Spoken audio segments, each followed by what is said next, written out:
Y'all got me excited to be here every day because y'all come out here and y'all love playing football.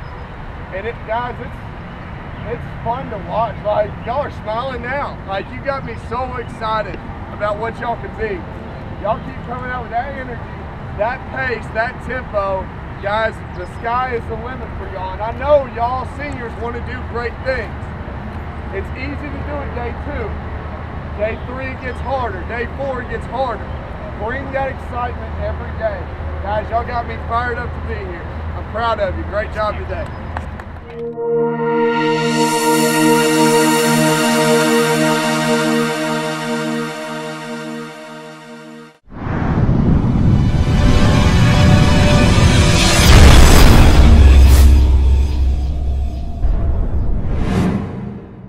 Well, we're continuing our spring practice tour here with River City Sports from Ooltewah High School today. It's their second day of spring practice, and honestly, it looked pretty crisp for just their second day. Seemed to be picking up where they left off last season. A very good ball club that we got to see quite a bit of last season, and it looks like they're carrying everything, that momentum, that mentality, that physicality into spring football. It is still early, but man, was it a good-looking practice today, ladies and gentlemen. I'm Taylor Ellis. With me, as always, Zach Kirby, John Neal, and Ryan McCoy here for River City Sports. And like I said, we're finishing up our recap, if you will, of today's spring practice from Ooltewah High School, where we saw a bunch of kids flying around, some great individual periods, and a lot of,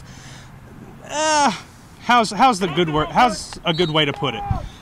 A lot of physicality early and a lot of kids stepping up and being leaders when they need to be and when they're not asked to be. So it just, in general, a great practice today. Me personally taking it in, I thought everything was fantastic from what I saw, especially the second day. But let's kind of throw it to you guys. Zach, you in particular, what did you kind of see today from the practice aspect? What did you see, talking with Coach Brian about, his team and second day in? What's something that stands out for you? One thing that definitely stands out is that Ooltewah has no shortage of playmakers on the defensive side of the ball. They were always there. They were making hits. You could tell that they wanted to be there. The whole team was really bought into Mac Bryan's system. But that defense is going to be something special going into next season. Yeah, absolutely. You got a bunch of key guys stepping up. And, Ryan, I'm going to come right over here to you. Primarily me and you today, we worked defensively. We got to see a lot of defensive individual drills and a lot of core, practices and core, stuff going on with the front seven. What's something from that group that really kind of sticks out in your mind?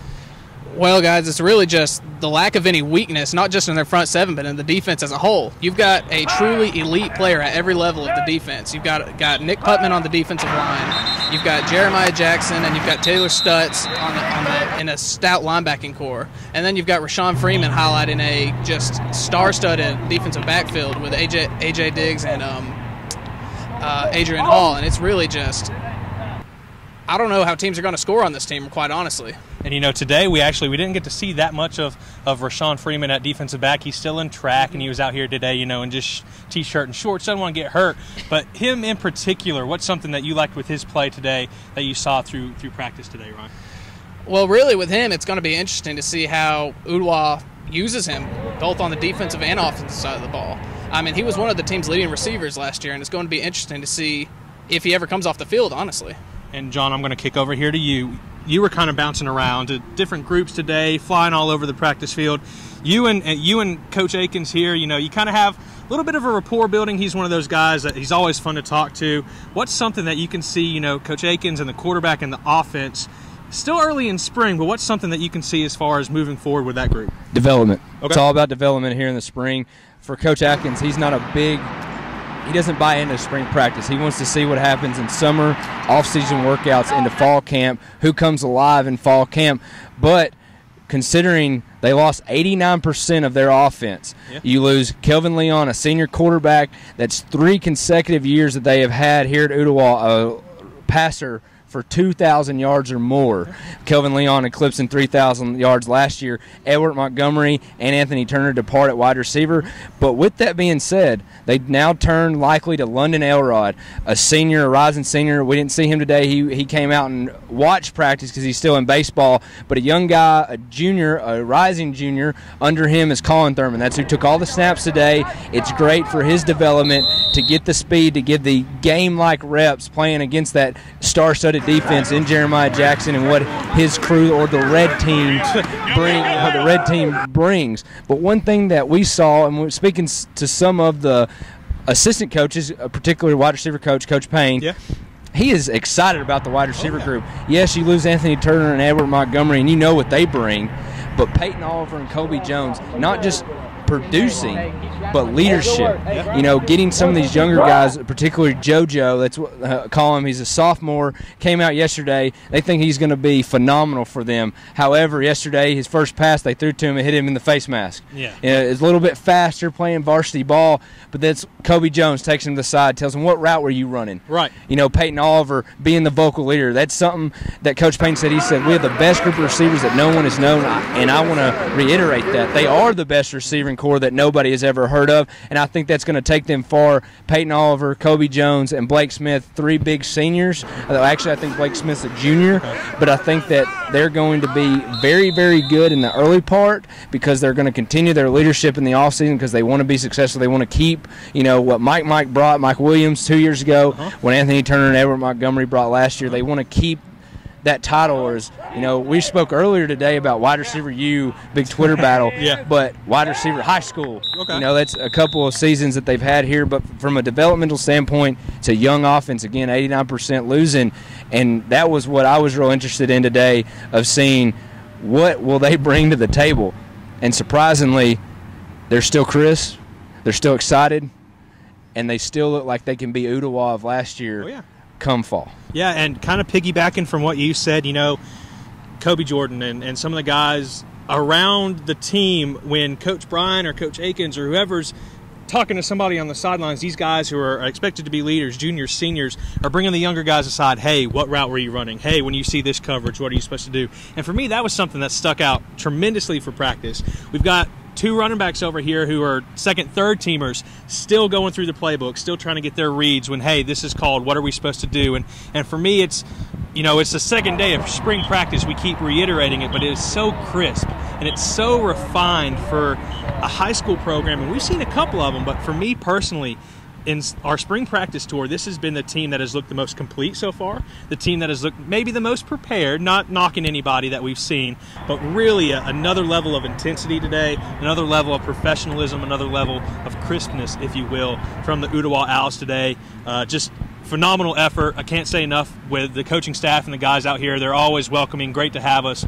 But, you know, just I am thoroughly impressed for having, you know, getting pads last week or whenever and coming out today and hitting each other and really performing at a high level, which really stands out here to me. Guys, do you have anything else that you wanted to throw in? Yeah, actually, a reason I think is this team is on a mission. Okay. They feel like their season was cut short last season at Ray County, and they're out to prove that last season wasn't a fluke. Okay. And I think that's why you're seeing this kind of effort for this early on, because they just couldn't wait to get the pads back on.